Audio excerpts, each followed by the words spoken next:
नमस्कार। Artificial intelligence यानी AI, ये शब्द आजकल हर जगह सुनाई देता है। सब कह रहे हैं कि ये भारत का भविष्य बदल कर रख देगा। पर क्या ये सच में होगा? क्या ये टेक्नोलॉजी हमारे देश के करोड़ों लोगों की जिंदगी सच में बेहतर बनाएगी? या फिर ये भी बस अमीरों और ताकतवर लोगों के हाथ का एक और खिलौना बनकर रह जाएगी? चलिए आज इस सवाल की गहराई में उतरते हैं। तो इस सफर में हम कहाँ जाएंगे? सबसे पहले हम उस बड़े सवाल को समझेंगे जो एआई को लेकर उठता है। फिर देखेंगे कि हमारी पढ़ाई लिखाई और नौकरियों पर इसका क्या असर पड़ेगा और ये हमारे इंसाफ के सिस्टम को कैसे बदल सकता है। हम इसके खतरों और उनसे बचने के तरीकों पर भी बात करेंगे और आखिर में एक नतीजे पर पहुंचेंगे कि भारत को एआई के साथ आखिर किस रास्ते पर चलना चाहिए। तो शुरू करते हैं हमारे पहले पड़ाव से, एक बड़ा सवाल। देखिए, एआई के बड़े बड़े वादों को समझने से पहले ना हमें अपने देश की ज़मीनी हकीकत को समझना होगा, जहां इसे असल में काम करना है। और यहीं पर आता है आज का सबसे बड़ा सवाल। क्या एआई सच में भारत की उन गहरी पुरानी समस्याओं को हल कर सकता है जो सालों से चली आ रही हैं, या ये भी बस एक टेक्नोलॉजी की नई लहर बनकर गुजर जाएगी? अच्छा, आगे बढ़ने से पहले ये समझ लेते हैं कि आखिर ये एआई है क्या। देखिए, इसे फिल्मों वाले रोबोट की तरह बिल्कुल मत समझिए। असल में ये एक ऐसा स्मार्ट सिस्टम है जो बहुत सारे डेटा से सीखता है, पैटर्न को पहचानता है और हमारे काम को ज्यादा तेज और बेहतर बनाता है। जैसे जब गूगल मैप्स आपको ट्रैफिक से बचाकर सबसे तेज रास्ता दिखाता है, या जब चैट जीपीटी आपके हर सवाल का जवाब देता है, तो उसके पीछे एआई ही काम कर रहा होता है। अब देखते हैं भारत की असलियत, वो चुनौतियां जिनका सामना एआई को करना पड़ेगा। सबसे पहली और सबसे बड़ी चुनौती है हमारे देश के करोड़ों नौजवान, जिनके हाथों में डिग्रियां तो हैं पर कोई रोजगार नहीं है। और ये चुनौती और भी बड़ी हो जाती है जब हम अपनी सिस्टम को देखते हैं। सरकारी दफ्तरों में कभी खत्म न होने वाली देरी, फाइलों के अंबार और वो भ्रष्टाचार जो आम आदमी की कमर तोड़ देता है।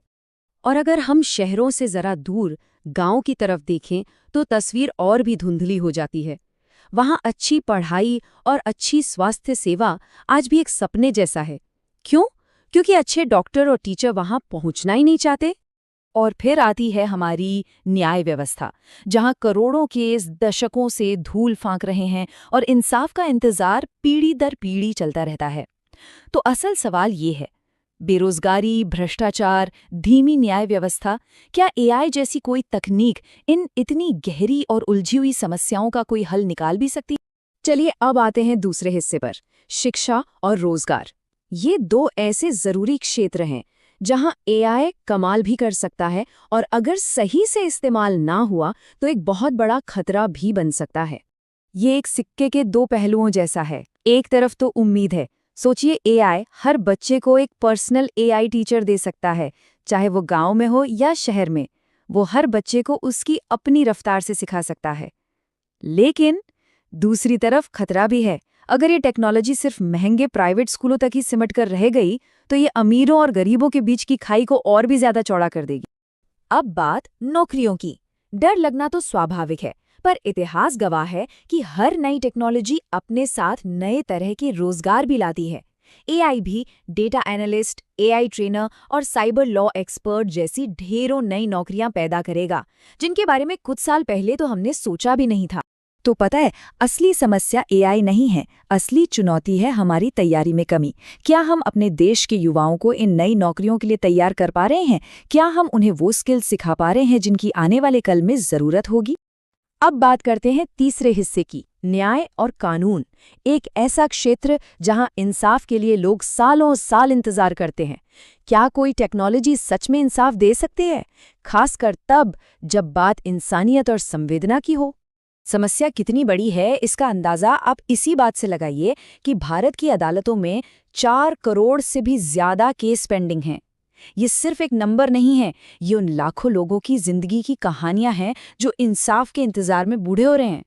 यहाँ एआई एक बहुत शक्तिशाली असिस्टेंट बन सकता है। जरा सोचिए, एक ऐसा सिस्टम जो केस मैनेजमेंट को फटाफट कर दे, जो वकीलों को पुराने फैसलों की रिसर्च करने में घंटों के बजाय सेकंड्स लगाए और जो गरीबों तक कानूनी मदद आसानी से पहुंचाए। इससे अदालतों का बोझ यकीनन कम होगा। लेकिन एक बात हमें हमेशा याद रखनी होगी, एआई एक बेहतरीन औजार हो सकता है, पर वो कभी जज की कुर्सी पर नहीं बैठ सकता। क्यों? क्योंकि इंसाफ सिर्फ तर्क और सबूतों से नहीं होता, वो संवेदना और इंसानियत से भी होता है। अब आते हैं चौथे पड़ाव पर, खतरे और समाधान। देखिए, हर ताकतवर चीज अपने साथ कुछ खतरे भी लाती है। तो अब ये समझना जरूरी है कि एआई के जोखिम क्या हैं और हम इस तकनीक पर लगाम कैसे लगा सकते हैं ताकि ये समाज की भलाई के लिए ही काम करे। अगर एआई को बिना किसी नियम कानून के खुला छोड़ दिया गया ना, तो ये बहुत खतरनाक साबित हो सकता है। ये हमारी निजी जिंदगी में ताक झांक करने का, फेक न्यूज़ और डीप फेक फैलाने का और समाज में अविश्वास और नफरत पैदा करने का एक हथियार बन सकता है। अच्छी बात यह है कि इन खतरों से हमें बचाने के लिए हमारे पास एक बहुत मजबूत ढाल है, और वो है भारत का संविधान। और इस ढाल का सबसे जरूरी हिस्सा है आर्टिकल 21, जो हमें निजता का अधिकार यानी राइट टू प्राइवेसी देता है। ये जो संवैधानिक अधिकार है ना, यही वो बुनियाद है जिस पर भारत की कोई भी एआई पॉलिसी बननी चाहिए। इसका सीधा सा मतलब है कि कोई भी एआई सिस्टम हमारी निजी जानकारी का गलत इस्तेमाल नहीं कर सकता और सरकार की जवाबदेही तय होनी ही चाहिए।